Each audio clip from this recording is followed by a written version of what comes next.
High beams. The girl driving the old blue sedan was a senior at the high school. She lived on a farm about 8 miles away and used the car to drive back and forth. She had driven into town that night to see a basketball game. Now she was on her way home. As she pulled away from the school, she noticed a red pickup truck follow her out of the parking lot. A few minutes later, the truck was still behind her. I guess we're going in the same direction, she thought. She began to watch the truck in her mirror. When she changed her speed, the driver in the truck changed his speed. When she passed the car, so did he. Then he turned on his high beams, flooding her car with light. He left them on for almost a minute. He probably wants to pass me, she thought, but she was becoming uneasy. Usually she drove home over a back road. Not too many people went that way. But when she turned onto that road, so did the truck. I've got to get away from him, she thought, and she began to drive faster. Then he turned his high beams on again. After a minute, he turned them off.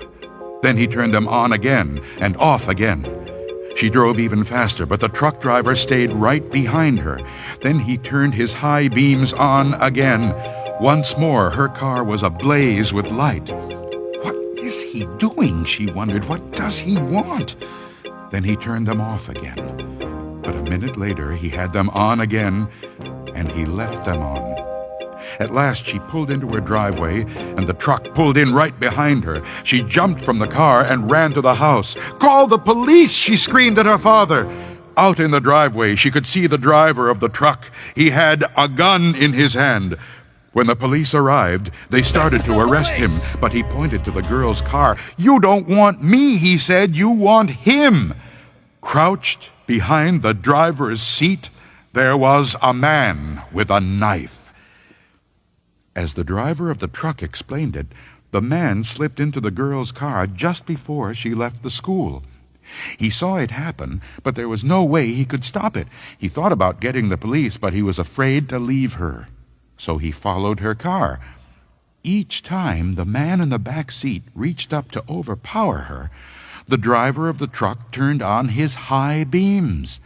Then the man dropped down, afraid that someone might see him.